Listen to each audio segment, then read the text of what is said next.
Oi, esse é o Conexão. A culpa materna é tema de artigos, rodas de conversas e é um sentimento confirmado pela maioria das mulheres que são mães.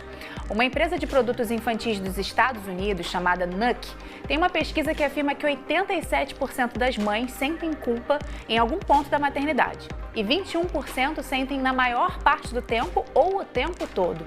Será que isso é justo? Como é que as mães devem lidar com a culpa? A gente vai conversar sobre isso com a Cíntia Aleixo, que é psicóloga perinatal, e com a Camila Perlingeiro, que é editora do site Mundo Ovo.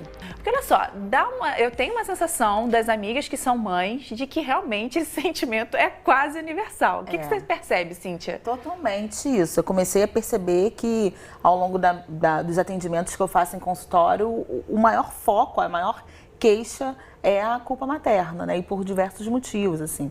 Por conta de vários motivos, assim, e também diversas idades da mãe. E aí, por isso que eu comecei a ir para fora, assim, do consultório e para a internet, para a gente poder normalizar mesmo esse sentimento, né? Que, na verdade, a gente não consegue acabar com a culpa, infelizmente. Mas a gente consegue repetir alguns padrões onde as outras mulheres não se sintam diferentes ou distantes quando elas tiverem essa sensação ruim de culpa, sabe? Não dá, então, na sua opinião, para ser mãe e não sentir culpa? Na minha opinião, não. Segundo a psicanálise, Ai, gente, né? eu achei que ela ia virar e falar assim, não, Karen, claro que dá. 10 sessões a gente resolve isso aí. Não, eu sou super...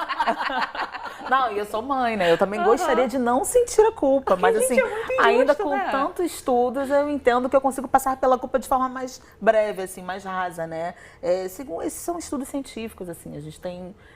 a ciência, ela responde isso, né? Então, eu até gostei da pesquisa que você trouxe, porque é realmente o que é reproduzido em consultório. A maioria das mulheres sentem, algumas conseguem passar pela culpa de forma mais leve, outras não, outras assim se entregam muito mais, sabe?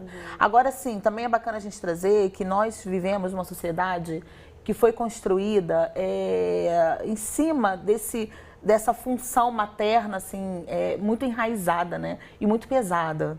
A mulher, ela não podia trabalhar fora, a gente sabe disso, né? Não poderia estudar, a mulher foi criada para cuidar dos filhos.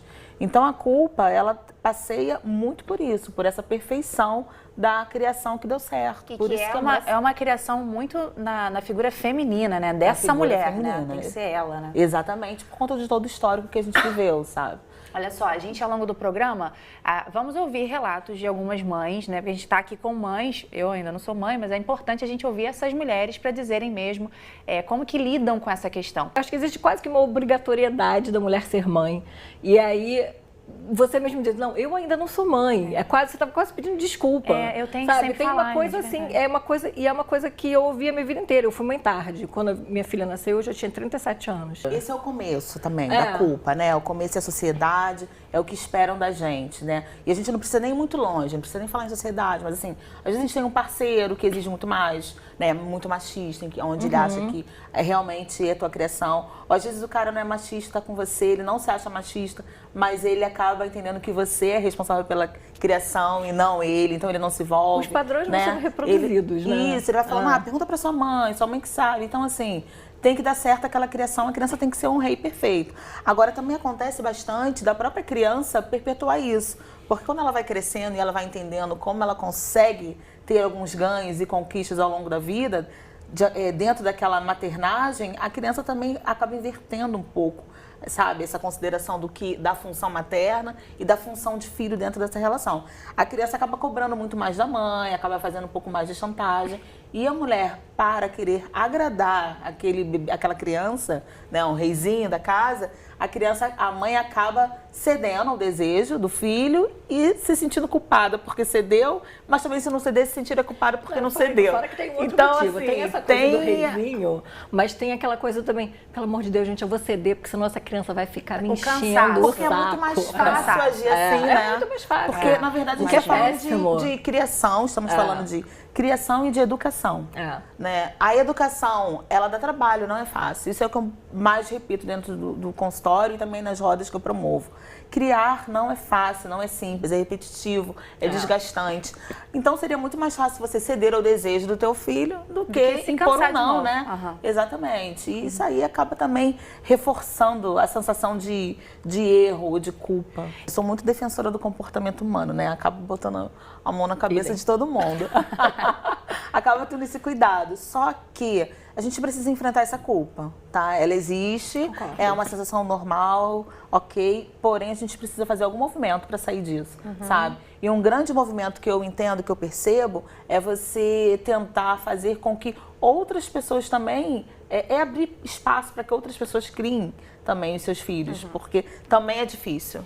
Né? É difícil você sair de casa, por exemplo. Você quer ir jantar com as amigas num domingo à noite, né? Coisa que você não faz há muito tempo. É difícil você pedir para alguém ficar com seu filho porque você acha, vai se sentir culpada, porque você acha que só você consegue criar, ou que a criança vai sentir falta e vai chorar. Então, assim, uma forma de amor, demonstrar amor ao filho, é também provocar nele que ele tenha experiências com outras pessoas, com outras culturas, com outras abordagens, para que ele experimente o mundo. Concordo, e ele entenda que caminho que ele quer seguir também para a vida dele, sabe? Isso para mim é uma das coisas que eu falo sempre para as minhas seguidoras. Gente, rede de apoio. Aí tinha outras mães que tinham se separado em algum período da vida delas, minhas amigas, e a gente começou a formar uma rede de apoio. Faz assim, eu quero sair para tomar um chopp na sexta-feira. Ele dorme na sua casa na sexta, e aí no sábado você manda eles para mim, porque aí eu vou levar eles no cinema, não sei o quê, e aí você pode sair. Eu tenho algumas amigas com quem eu faço isso. Ou então, ou porque estamos trabalhando até mais tarde, ou porque vamos viajar, ou porque a gente quer sair. E é isso. São comportamentos assim que são super bacanas, mas que não é toda mãe ou toda pessoa que conta, quando a gente fala, que consegue ter esse tipo de comportamento, né? Porque é como se você abrisse o mundo, a porteira da tua maternagem e outra pessoa viesse saber mesmo da tua parte. Tão íntima, né? Porque a criança, quando ela chega, ela fala, sem filtro, conta tudo. Então, assim, muito... para além da maternidade, para além da maternagem ou da mãe, existe uma mulher, existe um ser humano que tem um tipo de criação, que tem um tipo de abordagem, sabe? Que gosta disso ou daquilo. Então, a gente... eu penso o seguinte, se você pode fazer um exercício consigo mesma, sabe? Se observar, entender... Será que eu deixaria meu filho com fulano ou ciclana em casa ou no parquinho? Por que eu não deixaria? Se você começar a perceber que existe alguns pensamentos que não cabem ali, que são fora do padrão, é válido pedir ajuda, porque a gente está falando de um ser humano que vai mudar um tipo de comportamento que provavelmente não teve na infância. E como a gente repete muito, né, se você teve uma mãe com uma educação muito severa, ou aquela mãe que não deixa dormir na casa de amiga, certamente você também vai ter essa dificuldade. Né? Não, em psicologia não dá pra gente taxar nada como verdadeiro, né? Mas eu entendo que esse é um movimento de autorreflexão, de autoconhecimento, para você entender o que você quer fazer da tua maternagem. Eu queria falar um pouco também da sua iniciativa, que você falou que você saiu um pouco do consultório, né? Saiu. E as suas conversas são com mães que estão no puerpério ou mães de forma geral? Não, mães de forma geral. Aconteceu até um fato engraçado no ano passado. Que é o baby boom real, né? Não, como é que é o o nome? Possibilidades Maternas. Possibilidades Maternas, O baby boom acabou que aconteceu e você também entrou no meio do baby boom também. Entrei, tô com as meninas lá. O que acontece é o seguinte, eu venho nessa pegada de consultório desde 2004. Né, sempre atendendo muitas mães. No final das contas, sempre apareciam muitas mães. E aí eu comecei a perceber que eu precisava contar para o mundo, trazer para o mundo essa normalidade dos nossos comportamentos, né, onde erramos bastante. Então eu coloco um pouco da minha vida, da minha maternagem, mas também muito de conhecimento científico do que eu estudo, da minha especialização, que é a psicologia perinatal. E aí, como é que a gente faz para normalizar essa culpa, Cíntia? A normalização da culpa é você abrir espaço aí no teu coração, no teu inconsciente, no seu consciente também, para conhecer novas maternagens e entender a naturalização do que acontece nas outras casas. Sabe? Realmente a gente precisa ceder, sim, ao que acontece dentro do nosso coração para que a gente aproveite outros experimentos de outras famílias e entender o que é bacana pra gente. Acho que é também uma questão até meio de humildade, né? De reconhecer que você não tem a resposta para tudo. Deve ser difícil, né? Bem por aí. Para quem tem que sempre dar resposta para alguém, reconhecer que talvez não saiba, Por né? isso que a terapia é um caminho e é um exercício. Acho que a gente precisa humanizar. Eu gosto muito de falar sobre isso, sabe? Sobre o possível. Não é à toa que eu o nome da minha página é Um Mundo de Possibilidades. Cada pessoa tem uma possibilidade, né? Ou um mundo de possibilidades. E quando você fala do que é possível, é como se a gente trouxesse a constatação do que cada pessoa consegue. Sim. E é isso, ninguém erra porque quer errar. Todo mundo erra porque é o que sabe fazer.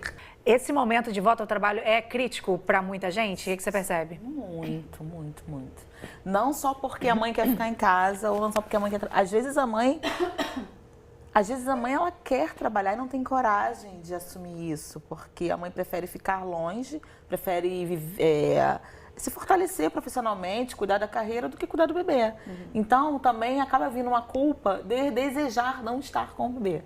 O que não é o caso, porque na verdade vale muito mais a pena que a mãe fique com o bebê no momento em que ela queira ficar, porque realmente ela vai ser uma boa mãe, né? Diferentemente da mãe que fica o dia inteiro xingando o bebê ou impaciente porque gostaria de estar distante. Tem que lidar com essa frustração, né? Acaba descontando talvez uma frustração até na criança, né? Exato. Agora também existem realidades diferentes, né? Tem a mãe que tem o desejo de ficar em casa e que não tem essa possibilidade, precisa trabalhar, correr atrás da carreira profissional.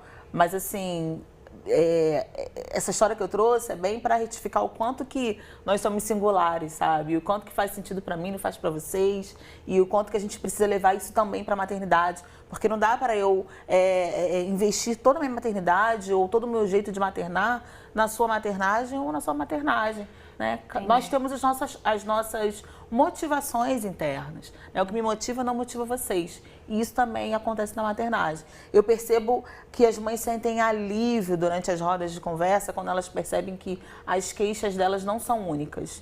Elas se encontram naquelas queixas, elas falam, ai, nossa, você também sente, e também... Então, assim, a naturalização, como você me perguntou no início, acontece isso, assim. Né? Eu acho que pedir ajuda é a grande solução, sabe? Acho que nem todo mundo consegue chegar nesse nível de autoconhecimento sozinho em casa, talvez através de uma leitura, sabe? Eu entendo o quanto que os blogs ajudam, sim, a desmistificar muitas situações, mas eu acho que o ser humano muitas vezes precisa desse acompanhamento, sim.